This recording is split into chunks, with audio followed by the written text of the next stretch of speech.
Puji Tuhan, selamat pagi, salam.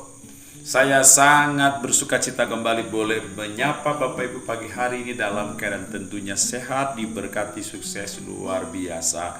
Sebelum kita memulai hari ini dan dalam keadaan kita bangun pagi tentunya dalam keadaan sehat, diberkati, kita boleh memulai bersama Tuhan dalam program mendengar suara Tuhan setiap pagi. Haleluya. Nah, hari ini saya rindu berbagi firman Tuhan dan boleh memberkati kita sekalian dari kitab 1 Tawarik pasalnya yang ke-28.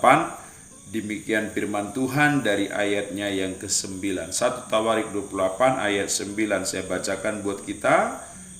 Dan engkau anakku Salomo, kenallah ayahnya ayahmu dan beribadalah kepadanya dengan tulus ikhlas dan dengan rela hati. Sebab Tuhan menyelidiki segala hati dan mengerti segala niat dan cita-cita. Jika engkau mencari Dia, maka Ia berkenan ditemui olehmu. Tetapi jika engkau meninggalkan Dia, maka Ia akan membuang engkau untuk selamanya.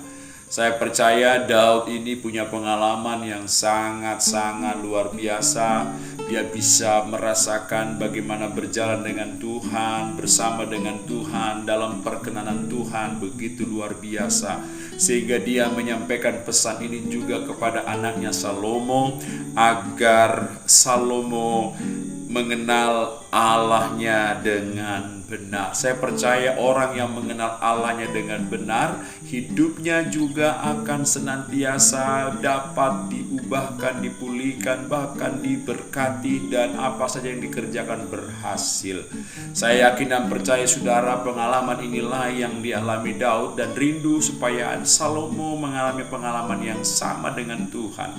Dan saya juga rindu saudara kasih hari ini kita belajar seperti yang dialami Daud, dan itu disampaikan kepada kita umat-umat Tuhan agar kita mengenal Allah kita dengan benar, saudara. Tema hari ini, kenallah Allahmu dengan benar. Saudara yang kasih Tuhan Yesus, saya percaya kalau kita mengenal Allah kita dengan benar, saya yakin percaya saudara, hidup kita, saudara dan saya akan semakin berkenan kepada Tuhan. Itulah tujuan dan landasan kekristenan kita dalam pengenalan kita kepada Tuhan. Hosea pasalnya yang keempat, ayatnya yang keenam juga mengingatkan kita, dikatakan umatku binasa karena tidak mengenal Allah. Jangan sampai saudara kasih, karena pengenalan kita kepada Tuhan tidak sungguh-sungguh benar, maka kita menjadi umat-umat yang binasa. Saya percaya saudara kasih, kepada pengenalan kita kepada Tuhan itu akan membawa perubahan dan dampak yang sangat luar biasa. Firman Tuhan juga mengatakan dalam kitab Daniel pasal 11 ayat yang ke-32, firman Tuhan berkata demikian, saya bacakan kembali. Dan orang-orang yang berlaku fasik terhadap perjanjian akan dibujuknya sampai murtad dan kata-kata licin, tapi umat yang mengenal Allahnya akan tetap kuat dan akan bertindak. Katakan amin. Saya percaya orang yang mengenal Allahnya dengan benar, dia akan kuat di hadapan Tuhan. Sebab itu saudara yang kasih Tuhan Yesus, mungkin hari-hari ini kita seringkali menjadi lemah, kita menjadi orang-orang yang sulit untuk bertumbuh, dan benar-benar kita hidup dalam keterburukan, kesulitan, bahkan kesusahan karena kita kurang mengenal Allah kita dengan benar. Padahal firman Tuhan sudah mengatakan bahwa pengenalan kita akan Tuhan itu sangat dampaknya luar biasa. Efesus pasal yang pertama ayatnya yang ke-17 dan ayat 18 kita akan belajar bagaimana pengenalan kita kepada Tuhan itu akan membawa dampak yang luar biasa di hadapan Tuhan. Dikatakan firman Tuhan, Efesus pasal yang pertama ayatnya yang ke-17 dan ayatnya yang ke-18. Begini firman Tuhan, dan meminta kepada Allah Tuhan kita Yesus Kristus, yaitu Bapa yang mulia itu, supaya Ia memberikan kepadamu roh hikmat dan wahyu untuk mengenal Dia dengan benar, Dan supaya ia menjadikan mata hatimu terang, agar kamu mengerti pengharapan apakah yang terkandung dalam panggilannya. Betapa kayanya kemuliaan bagian yang ditentukannya bagi orang-orang kudus. Haleluya. Betapa kayanya kemuliaan bagian yang ditentukannya bagi orang-orang kudus. Inilah rahasia akan pengenalan kita dengan benar kepada Allah kita. Saudara kasih Tuhan Yesus, kalau kita mengenal Allah kita dengan benar, kita akan mengerti pengharapan yang luar biasa yang Tuhan berikan kepada kita, di mana Tuhan telah memanggil kita menjadi anak-anaknya, saudara.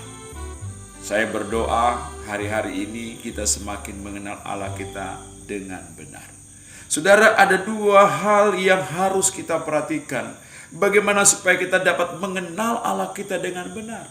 Dikatakan di ayat 17, ia memberikan kepadamu roh hikmat dan wahyu untuk mengenal Dia dengan benar. Roh hikmat dan wahyu. Apa itu roh hikmat? Roh yang diberikan Tuhan, yaitu Roh Kudusnya. Itulah roh hikmat yang akan memampukan kita dapat mengenal Dia dengan benar. Dan wahyu artinya kita mengalami pengalaman. Itu sebabnya saya percaya pengenalan akan Tuhan bukan didasari pengetahuan Alkitab, didasari dengan ahli-ahli filsafat, didasari dengan hikmat-hikmat manusia, tetapi oleh karena pengetahuan, oleh karena pengenalan kita kepada Tuhan. Kalau pengenalan kita itu berdasarkan pengetahuan, itu bukanlah suatu hal yang membuat kita dapat mengenal Allah kita dengan benar, tetapi dengan pewahyuan. Artinya apa? Pengalaman-pengalaman kita bersama dengan Tuhan. Ayub punya pengalaman sehingga dia berkata, hanya dari kata orang saja aku mendengar tentang Engkau, tetapi sekarang mataku sendiri memandang Engkau. Luar biasa. Saya percaya ada roh hikmat atau Roh Kudus dan pewahyuan atau pengalaman-pengalaman kita bersama Tuhan. Itulah yang akan membuat kita dapat mengenal Allah kita dengan benar, saudara kasih. Dan apa yang kita alami ketika kita mendapatkan atau mengalami pengenalan kita yang sungguh-sungguh di hadapan Tuhan dengan benar dan sungguh-sungguh di hadapan Tuhan. Yang pertama dikatakan ayat 18, dan supaya ia menjadikan mata hatimu terang. Saudara, mata kita ini selalu dalam kegelapan, tidak bisa melihat kemuliaan. Kita dalam keadaan berdosa, dalam keadaan yang tidak mampu melihat seluruh keberadaan Allah dalam kehidupan kita. Tetapi dengan mengenal Dia melalui Roh Kudus dan pewahyuan, kita akan bisa mengenal betapa luar biasanya keagungan Tuhan, kasih Tuhan, karakter Tuhan yang begitu luar biasa dalam kehidupan kita.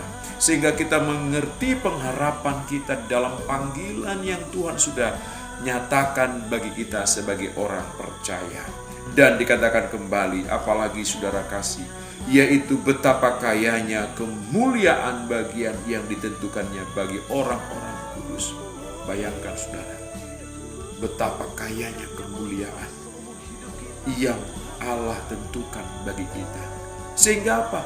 Kita akan sungguh-sungguh dapat memahami ketika kita dalam setiap perjalanan hidup kita, apa yang akan Tuhan inginkan, apa yang Tuhan mau, apa yang akan Tuhan kerjakan dalam hidup kita, sehingga hidup kita tetap kuat dalam Tuhan. Puji Tuhan, biarlah pagi ini kita boleh belajar untuk lebih mengenal Allah kita dengan benar.